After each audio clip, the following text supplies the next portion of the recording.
मित्रांनो, हा ॲक्च्युली आहे BKCचा area. BKC Bandra Kurla complex.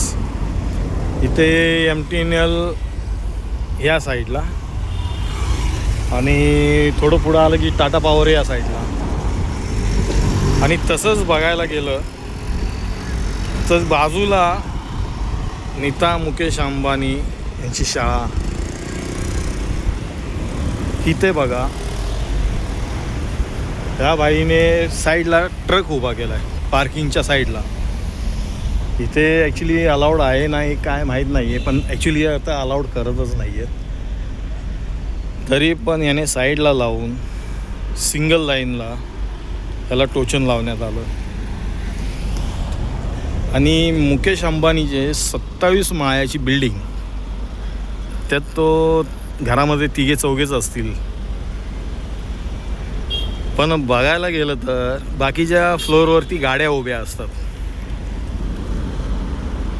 मग ह्याच्या Nita Mukesh Ambani junior school BKC, इथे मोठ्या मोठ्या करोडपती लोकांची मुलं शाळेला येतात, शिकतात.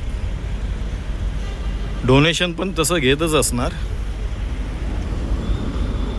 पण बघायला गेलं तर लोकांना पार्किंगचा प्रॉब्लेम, डबल पार्किंग. यांना काय टोचन लावायची गरज नाही.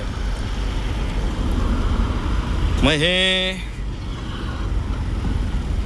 आता डबल आहे, अजून एक पुढे लाईन लागते, तुम्हाला दाखवतो बघा.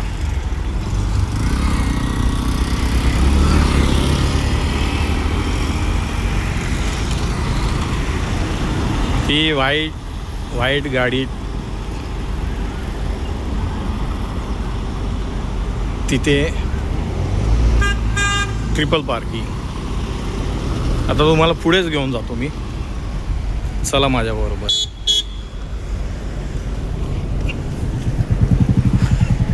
मग एवढे करोड रुपये याच्याकडे संपत्ती आहे असे नका.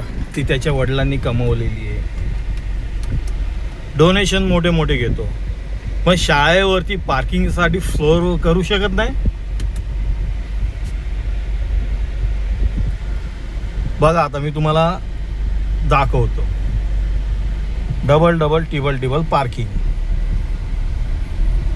बघा, मोठ्या मोठ्या करोडपतीच्या गाड्या. मग काय डोनेशन वगैरे फीज वगैरे कमी घेत असेल. बघा, इथे डबल पार्किंग, पुढे गेलं की ट्रिपल पार्किंग आहे का. आणि पुढे इकडे पुढे आल्यानंतर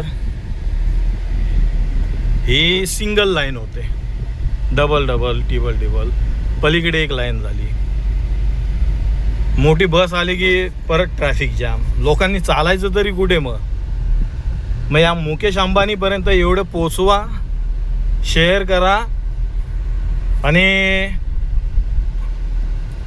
हे बघा, इकडे पण त्याच्या शाळेतले बघा, इकडे त्याच्या शाळेत शिकणाऱ्या मुलांच्या पालकांच्या गाड्या आहे. आणि आता तुम्ही बघितलंच तर ट्रक तिथे उभा होता बिचारा, त्याच्या गाडीला टोईन केलेलं आहे, म्हणजे ते जामर लावलेलं आहे. मग हे काय, तो मुकेश अंबानी काय यांचा सासरा आहे RTO वाल्यांचा? जरा विचार करा मित्रांनो, आणि सगळीकडे शेअर करा. धन्यवाद.